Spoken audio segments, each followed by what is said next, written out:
Привет всем! Вы на канале Пульс Земли. Ежедневный обзор событий и катаклизмов на Земле. Итак, события за 7 марта. Поехали! В Пекине в понедельник продолжает действовать синее предупреждение погодной опасности в связи с сильным ветром, который обрушился на столицу Китая и привел к гибели 4 человек. Пекинская метеослужба в воскресенье объявила синее предупреждение о ветре и позднее повысила его до желтого в районах Тунчжоу, Яньцзинь, Чанпинь, которые пострадали от ветра с порывами силой в 9 баллов, скорость которых достигала 25 метров в секунду. Сильный ветер повалил деревья и вызвал пробки на дорогах во многих районах китайской столицы. Более 100 рейсов были отменены или перенаправлены в другие аэропорты. Помимо этого, в некоторых районах была отмечена сильная пылевая буря. Видимость упала до нескольких десятков метров. Ожидается, что ветер начнет стихать сегодня ближе к вечеру.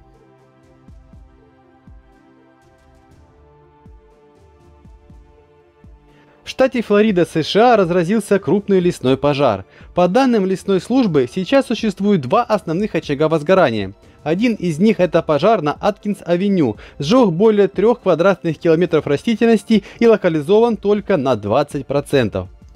По информации местных СМИ, пожар начался еще в пятницу, когда один из местных жителей сжег мусор во дворе своего дома. К сожалению, этот огонь вышел из-под контроля. В регионе уже были эвакуированы 800 человек, так как огонь вплотную подошел к зданиям местных жителей и уничтожил 2 дома, и 12 были частично повреждены.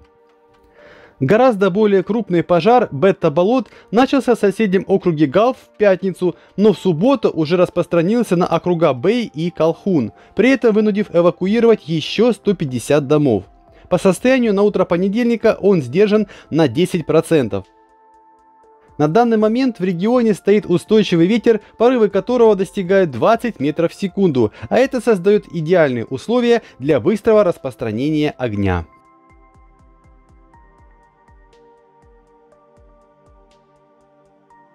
Малайзия в очередной раз пострадала от сильнейшего ливня, который за короткий промежуток времени затопил несколько регионов в долине Кланг. Наиболее пострадавшим оказался город Куала-Лумпур. Для ликвидации последствий погоды задействовали 66 сотрудников соответствующих органов при участии групп добровольцев. Известно о закрытии нескольких автомобильных магистралей и главных дорог в 8 районах, которые входят в штат Селангора. К тому же возможность доехать к аэропорту Куала-Лумпур отсутствует. Не обошлось в результате этого стихийного бедствия и без жертв. Малайзийские власти отметили, что по состоянию на утро количество пострадавших выросло до 10 человек. В то же время спасатели подчеркивают, что вода продолжает оставаться на опасном уровне. Высота паводка колеблется от района от 30 см до 80 см. По прогнозам синоптиков, интенсивные дожди продолжатся сегодня и завтра. Соответственно, ситуация с наводнениями ухудшится.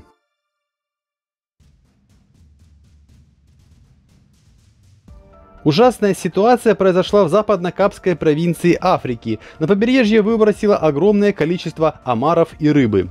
Предварительно власти оценили масштаб бедствия. Оценивается, что на берег выбросилось более 500 тонн живности. На берег ринулись множество местных жителей собирать омаров и рыбу, но власти предупреждают, есть выброшенных на берег в западно-капской провинции омаров нельзя, поскольку они представляют опасность для здоровья человека. Как отметили эксперты, выброс произошел из-за так называемого красного прилива. Это связано с вредным цветением водорослей, которые развиваются в западно-капском побережье.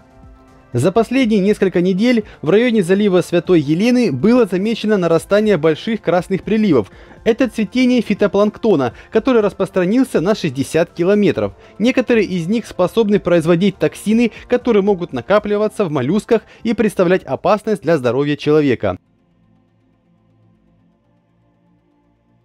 В Калмыкии в течение нескольких дней бушевал сильный ветер, порывы которого достигали 32 метров в секунду. Ураганный ветер повредил кровли многоквартирных домов, ограждения и линии электропередачи. Без света остались дома, расположенные в южном и северо-западных районах.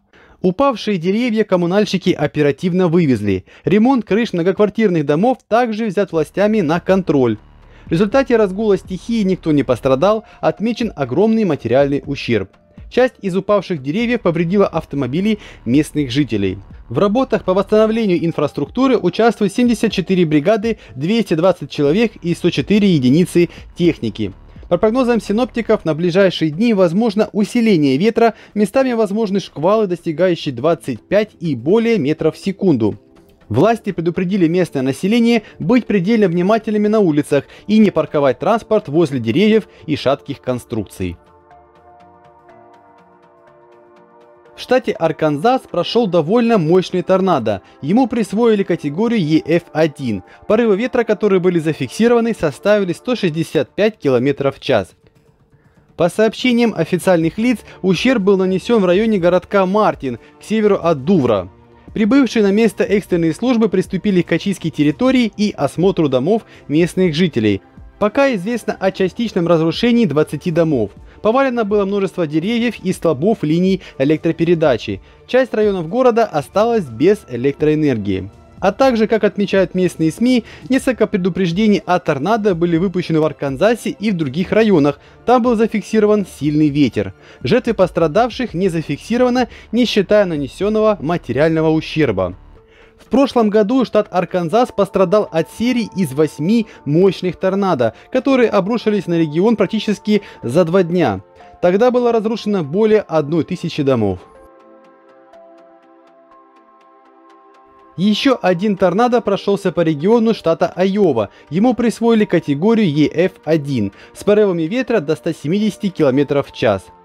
Под удар стихии попал город Норволк. По меньшей мере 2 человека получили ранения, они уже были отправлены в местный госпиталь. Национальная метеослужба заявила, что суровая погода нанесла ущерб нескольким домам, линиям электропередач и деревьям, часть из которых повредили автомобили местных жителей. На месте проводятся работы по расчистке завалов, а также восстановлению инфраструктуры. В результате вчерашней серии торнадо по штату Айова стало известно о гибели 7 человек. В округе Мэдисон торнадо уничтожил 8 домов и частично повредил 52 дома. В марте суровая погода буйствует в штатах побережья Мексиканского залива от Техаса до Флориды. Например, в Техасе в среднем наблюдается 11 торнадо, а в штате Айова обычно не более 2. В Грузию вернулась зима, в некоторых районах выпал снег. Сильный снегопад обрушился в высокогорный район Аджарии. Все вокруг завалилось снегом, сообщают местные СМИ. Некоторые дороги в горных районах Грузии заблокированы для движения автотранспорта из-за интенсивного снегопада, гололеда и плохой видимости. Сотрудники коммунальных служб и сами местные жители расчищают дороги, дома и машины от снега, выпавшего за минувшие сутки. Жители сел Кеда и Шуахеви остались без электричества. Были повреждены линии электропередач, парализованы дороги. Дети не смогли добраться до своих школ. Учебно-воспитательный процесс было решено перенести во всех районах Аджарии, кроме Батуми. По прогнозам синоптиков, ухудшение погоды ожидается во всей Грузии до 10 марта. А в ночные часы в западной части страны ожидается до минус 8 градусов ниже нуля.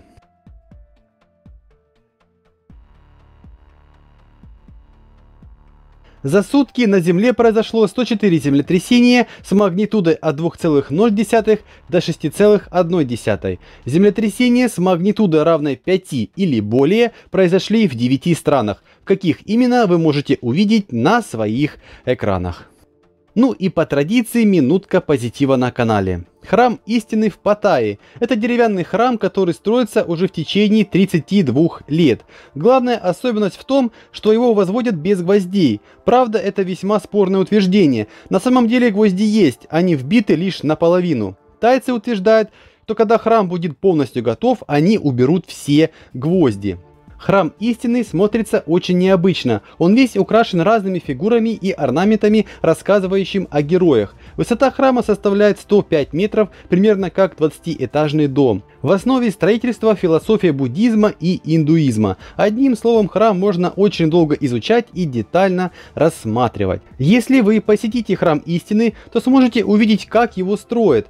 Работа мастеров не прекращается даже во время экскурсии. Они кропотливо вырезают из дерева всевозможные фигуры, иногда даже могут рассказать, над чем трудятся в данный момент. Спасибо вам за просмотр выпуска, спасибо за внимание и до завтра.